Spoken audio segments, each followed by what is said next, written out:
Good evening and welcome to the Channel Studios here in London with your international news around the world in 5.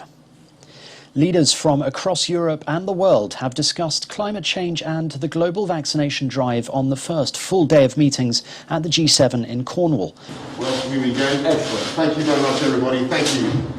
Boris Johnson started the day meeting the Japanese Prime Minister and Canada's Justin Trudeau. Zweitens geht es natürlich dann auch darum. German Chancellor Angela Merkel said she looked forward to a multilateralism agenda or an alliance of multiple countries pursuing a common goal once again. Hello, everyone. They're scared to death.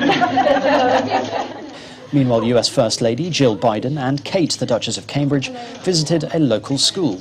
It's before other senior members of Britain's royal family join world leaders for a series of events later.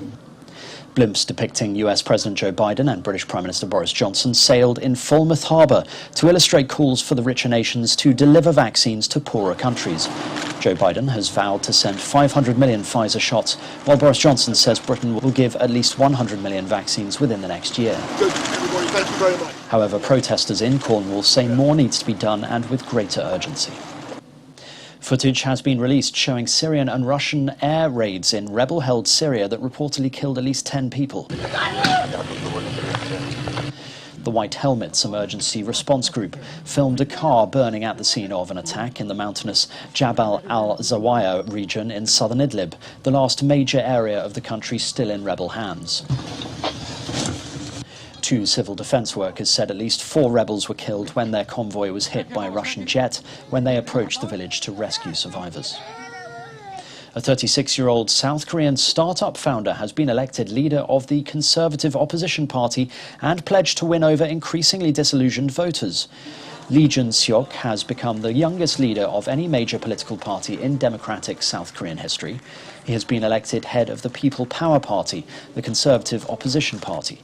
In the acceptance speech, he has said that his biggest task is to win the presidential election. Peru has finished counting the votes in a tight presidential runoff election, but the official results announcement may take days. Leftist Pedro Castillo is believed to have a lead of about 60,000 votes over conservative Keiko Fujimori, who is reluctant to assume her defeat and has claimed fraud without providing detailed evidence. The former schoolteacher and political novice has won widespread grassroots backing for pledges to rewrite the constitution and redistribute mining wealth. Ethiopia's electoral board has postponed elections in 2 of the country's federal states, citing irregularities and problems with the printing of ballot papers. The chairwoman of the National Electoral Board of Ethiopia said that Harar and Somali regions would cast their vote in September. The nation of 109 million people will hold national and regional parliamentary elections in 2 weeks, in what might lead to the country's first democratic transfer of power. Voting will also not take place either in the northern conflict-torn Tigray region, where hundreds of thousands of people are suffering from famine. Uganda has recorded its highest number of coronavirus cases since the pandemic began.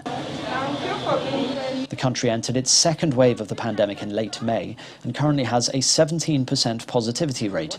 Uganda is dealing with variants of the virus that were first identified in India, UK and South Africa, in addition to the one first recorded in China. And finally, China has sent 4 satellites into orbit after launching a Long March 2D rocket into space. The satellites were launched from the Taiyuan Satellite Launch Center in northern Shanxi province. It's after China also released pictures of Mars's landscape taken by its remote-controlled motorized rover Zhurong, declaring the country's first attempt of Mars exploration a success. In doing so, it made China only the second nation after America to successfully put a probe on the surface of Mars. And that's your international news around the world in 5. Now back to the Channel Studios in Lagos.